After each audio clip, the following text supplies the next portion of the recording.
Hey, what's up, everybody? I'm Tamar Charmaine. Hey guys, and I'm Will. And we just finished watching, I forgot the episode, but I'm going to put in the title, of Married at First Sight. We are so sorry we haven't been coming out with our reviews. Will was in the hospital. He was sick, and then he was in the hospital. Non-COVID related, thank God. And last week we actually recorded a review, but more like family issues and stuff came up within our personal lives, which prevented me from really taking the time to edit. Also we had to keep recording like 5 times. Oh yes, because of the memory issues. So we do have that video from last week. Maybe you'll post it or not. I'll see how I'm feeling, because tomorrow is the first day of school, and I am a teacher, substitute teacher, and I'm kind of nervous, and so we'll see how I'm feeling before I go to bed, because it is late, because this show wants to be 2 hours. All right, so let's go into our review. Who do you want to talk about first? I don't know. I like to get the corniest stories out the way and save the best for last. Nobody watches a review to hear those corny stories first. They're gonna pass, and they're gonna go straight to the drama. Let's start with Zach and Michaela then. All right, so okay, they're back. Okay, Michaela is certified crazy, but it's a justifiable crazy. But this girl is absolutely crazy, and Dr. Cal actually took the words right out of my mouth about her. So Zach, let's talk about what happened at first. Okay, so Zach, 7:30. 7:15. Walks out, right? Next thing you know, you see Michaela. He goes in the room, I think, and then he leaves, and then Michaela comes out fully dressed, looking for him. And then next thing you know, you see her slamming 2 rolls of toilet paper. No, it was on the table. It's Clorox wipes. Oh, Clorox wipes. And then, come to find out, she said something about he never came in the room or came last night. She went. That was a crazy move. So, according to Zach, he fell asleep with his dog, which is understandable. Think about it. He's a single man. He didn't live with anybody before. During their honeymoon, he had COVID, so he's not thinking about his wife. And as a pet owner, you know how attached you can be to your dog. And so his dog hadn't seen him in over a week. And so he was probably spending that time with his dog. Yeah, but I don't want that to be an excuse, though. I don't want it to be an excuse. Because like she said, you've been away from me 8 days. Yeah, but I think it's also getting that habit of learning that you're not single anymore. The only way I can see that is, like, you know how sometimes when you watch TV, you're I fall laying asleep down sometimes on the and couch. a dog is on you and you feel bad moving. That happens all the time with our dog. And it's so cute in that moment, and you just be like, no, I don't want to touch I'll just stay, her. and then before you know it, you fall asleep. Yeah, so I can see that happen. And especially he was gone, his dog was probably clingy. So anyway, so Michaela walks out an hour after he left, and it's like, Zach, he's nowhere to be found. She gets crazy. She goes. I think she gets a little bit of her craziness from her mom, because I picked that craziness from her mom from the wedding. Yeah. And she talked about how her parents had a volatile relationship, so she doesn't know how to. She probably doesn't know how to really handle conflict. But I felt exactly what Pastor Cal said. She has abandonment issues. Remember, her dad was killed by a drunk driver, so she's very big on texting before you leave the house, and that's because her dad left the house and never came back. But you can, but you can, just as far as relationships, even without her dad, you can see her point of, like, at least communicate with me. Yeah, I understand. You know? Yeah, no. But I felt like she did take it a little bit too far. She took it too far, and this is why it's very important when you go through traumatic situations that you go seek help and that you go seek therapy, because she has those abandonment issues from her father. So little things trigger her. Also, the thing with Michaela and Zach, well, I understand it. Sometimes you don't want to wake up the person. Like, you know what I mean? Like, like, there's been times, like, I like my mornings to myself. Sometimes I don't like. I've been with Will for a long time, and sometimes I want my mornings to myself, so I sneak out the room. And but I get both points, but I really believe that she overreacted because she was dealing in trauma. I hate to say this, but I see stubbornness in both of them. Yeah. Zach, he fights back. He's just not gonna let. Kind of remind me of myself in a way. He's not gonna let her say whatever she wants and do whatever she wants, and I can see how that can be an issue. Exactly, and the fact that he's 27 and she's 30, and they both have never been in love, shows me that the both of them give up very easily or are very stubborn. Yeah. So this marriage will be a test for them not to give up on turnoffs, or just because that's the thing about marriage, you fall in and out of love when it comes to marriage. And you're never, like, I think that's a false thing that people say, that, you know, once you find your person, it's going to be perfect, and that's not true. And the hardest thing about marriage is to continue on when you really don't want to. And I'm glad Pastor Cal jumped in when he did. Usually they allow them to sometimes fight it out themselves. Yeah. But I think that's the perfect moment he jumped in, because he see that they both needed guidance in that moment. Exactly, and I'm glad they had the meeting with Pastor Cal the day of their argument. Yeah, because I could see that really dragging. Yeah, and you know? I'm glad, you know, Pastor Cal was able to point out, like, her face, the way she was reacting, the way he pushed she was away. Like this. Yeah, she obviously squinching at him. Yeah, and I'm glad that was called out. Yep. And I'm glad there was no room to accept her craziness, but also to understand and tie that to her trauma. But okay, let's go to the next couple that we want to speak about, only because, again, like I said, I want to try to get this video to you guys the day of, and I have work tomorrow and I have to get up early. So let's go on to Mila and Gil. Okay, my next favorite couple. Okay, so my number one thing I wrote was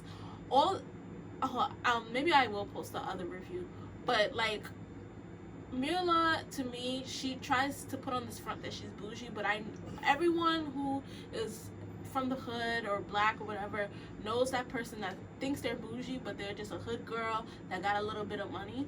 And it was proven in her apartment. All that style, all that designer, all that bouginess she has, and I felt like her apartment was tacky. I felt like it could have looked better, or like she could put her money into like just better looking stuff. And usually if you're a stylish person, your house looks good. So that was my thing. I was like, for someone so bougie, her house could look better. And that's just me being picky. I felt like it started off with her just being her. Like, she said just him carrying her was corny, and the tradition she always just complains. Was gonna be corny. She was just like putting down everything. But I like, she's basically saying he has to step his game up, you know, in a way, like, because she don't like corny stuff. But I love how Gil doesn't hold back. He calls it out right away. Yeah, yes, I actually kind of like princess. them together. You know what I mean? Like, he calls her princess. She's full of herself. Yep, he calls out. He doesn't hold back. That's what I like about him.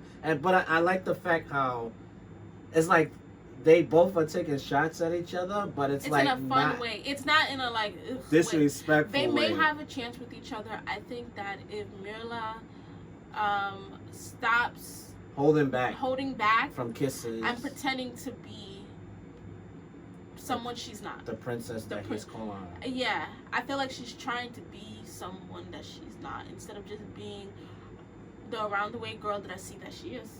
And it's just a kiss on her lips. It's just, like, she's very stubborn, and the Mila will be her biggest roadblock in the success of this relationship. And I think if, like, he told her he will walk away come decision day if and they don't because she's so even stubborn, she would kiss. Purposely not do it.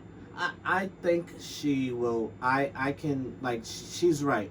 She said, like, I worked on everything else, like, even like with the cookies, she's basically letting him know, like, you know, I'm seeing what you're saying, I hear you, it just has to come. And I have a feeling it's not gonna be if I feel like if he continues to be himself, which is like a happy guy and stuff like that, because he does have a great personality, I think that they can go far. But like I said, the biggest roadblock in this relationship will be Mila not being grateful. I believe she's very ungrateful.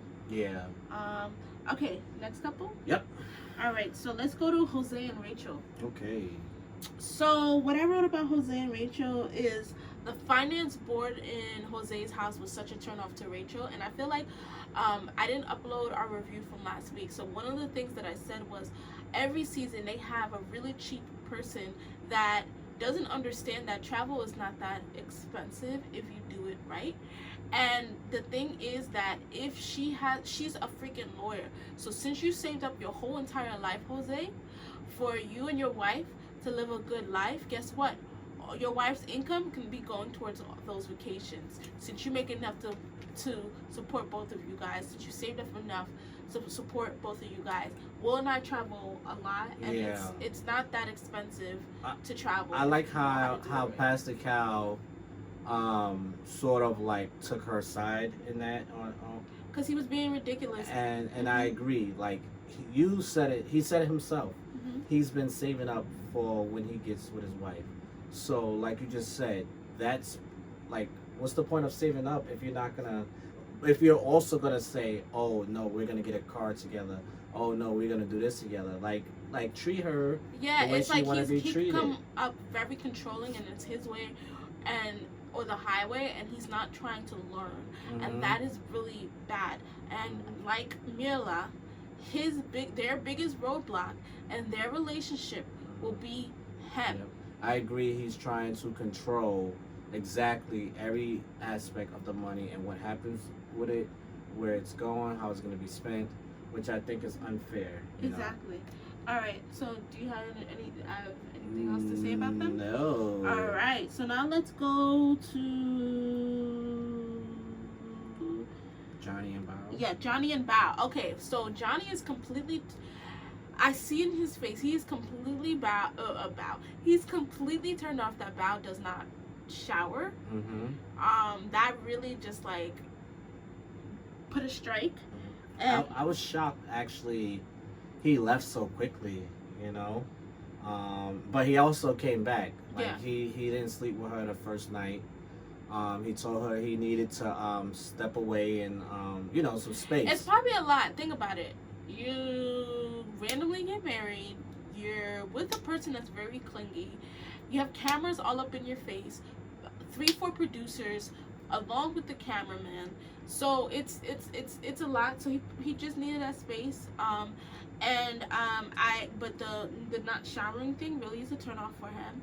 And then when they were talking to Pastor Cal, he talked about how sometimes she's childish. That was a tense moment, first of all. That was, but I get it because they were friends, and so to build up to that, okay, let me look at her, and also he's real cool, and she's a little bit herbish. I don't know if other people in other states use the word herb, but he's really suave and cool, and she's not, and so when she acts like a child, I believe I feel like usually guys find that cute, but because they were friends, she has to probably hold off on that. But I feel bad because then she can't be herself, but she has to. Yeah, he's looking for, I feel like, more mature, Yeah. sort of sexy, And sort of like that. Hey guys, fourth time us restarting. Okay, so let's try it. Camera issues again. So So what I was trying to say to wrap up the conversation, I think Johnny is looking for, a woman's woman, like someone who's like more mature. And I not think so because they kiddie. knew each other, like they were friends, he's trying That's a to good build point. that attraction to her. So I think that usually, when you're with someone, it's good to see the childish side of them, but not right away, especially if you knew that person, because he's trying to see Bao in a different light, not the same light that they've known each other. So I do think, and he's real suave. Mhm. So I think that's just it. But you wanna move on to Yeah, let's go to the last couple, Brett and Ryan. I like ahead. them.